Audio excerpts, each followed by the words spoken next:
Hey guys, it's that time of year again when everybody's setting their goals, and I'm going to give you a few tips on how I personally set my own goals, and hopefully they'll help them stick a little bit more and be a bit more achievable and not get put in the bin in February. So, before we talk about how we set them, I just want to talk about the actual goals themselves. So, I think it's really important to figure out why you're setting these goals and how that's going to improve your life or the lives of other people, because you can set goals and be constantly chasing that carrot throughout your life, and as soon as you set one goal you're like, that feels a bit empty, let's set another one, and you're just constantly chasing things and you're not enjoying the process. So, for example, while I was at university, my goal was to get a job at an agency, a design agency in London. And then I was very focused those 3 years. And then as soon as I got that job, I know when I got hired in London for a really good design agency, a week later, I just wasn't happy anymore. I achieved that goal, wanted the next thing, and it just felt very, very empty. And the day-to-day work in that agency, we're doing some cool stuff, but it just completely burnt me out. So maybe that goal wasn't the best thing to set at the time, or maybe it was. Maybe it really kind of let me achieve other things. But as soon as that kind of elation of achieving that goal worn off, then it feels very empty. So just be careful about the kind of goals you set and be mindful about them and whether they're actually going to improve your life. And also, you should enjoy the process of the goal as well. So, the kind of day-to-day actions that you have to take, and you should break it down into kind of daily habits as well. So, one good book to read is Atomic Habits. So, it's not about the end goal; it's about the things you do day to day, the kind of person you become, what you do, then you will kind of automatically achieve the goals. So that's a little bit about kind of what goals you should be setting. And it's very similar to kind of finding your purpose, but this isn't a finding your purpose video. Don't want to get sidetracked.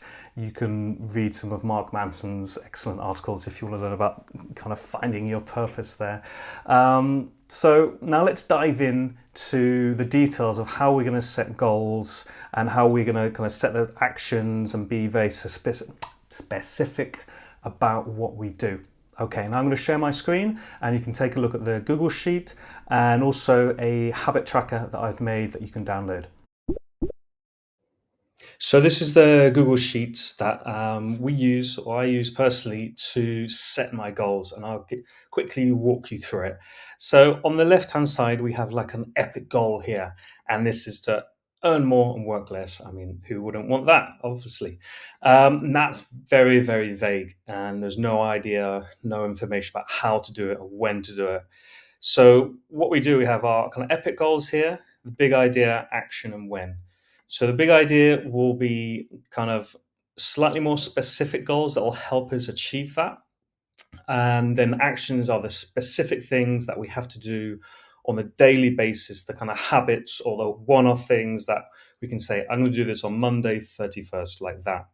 And we need to fill out that column. And then on the right, we have when. So we have the time there. So it's very similar to kind of SMART goals here. But again, just thinking a bit more, a little bit about what I said before about making sure this goal is kind of worthwhile doing and you're going to enjoy these actions or habits here. So we have our epic, work less and more money. And then the big idea is maybe to help me do that, I could get kind of higher profile clients who will pay more for very high quality work, but then it won't take as long, so I won't have so many clients. And then the action would be, some of the actions there would be to go to online conferences where my clients attend and get to know them. I still need to put time in there. I still need to find those conferences too.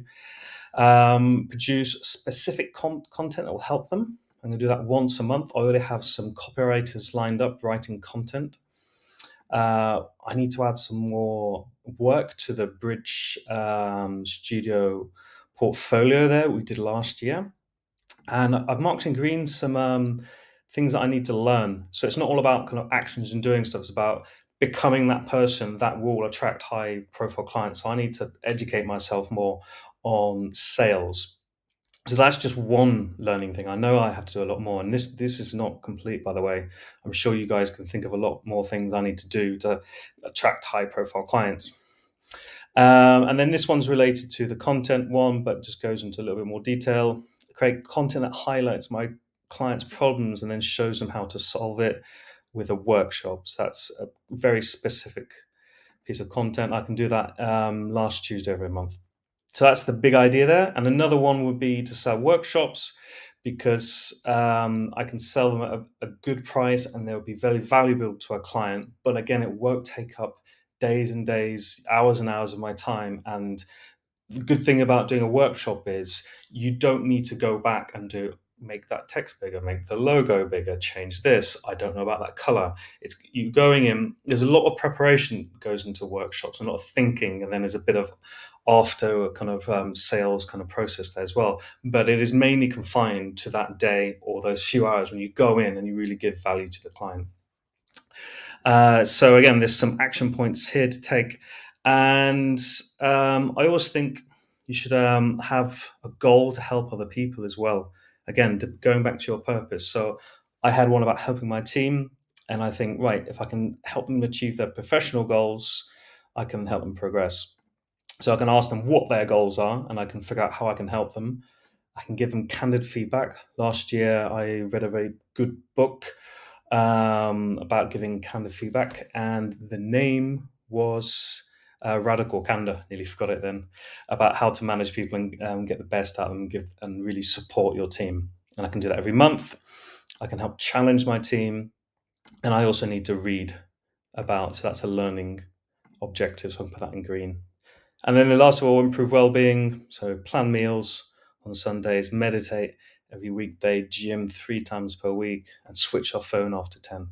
So I wouldn't kind of recommend doing too many goals, because once you split these epic goals down into actions, there's a lot to do here. Now, what you can do here is you can then add these tasks or actions into Trello and then put a time on it.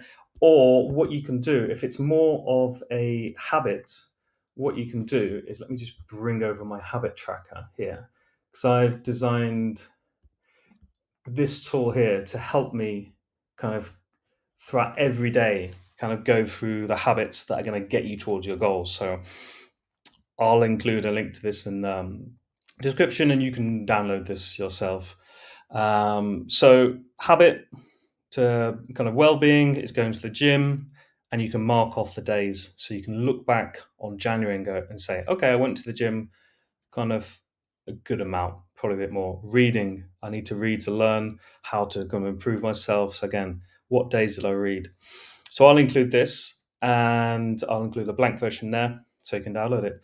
So that's how I set my goals and all the habits and things I need to achieve them.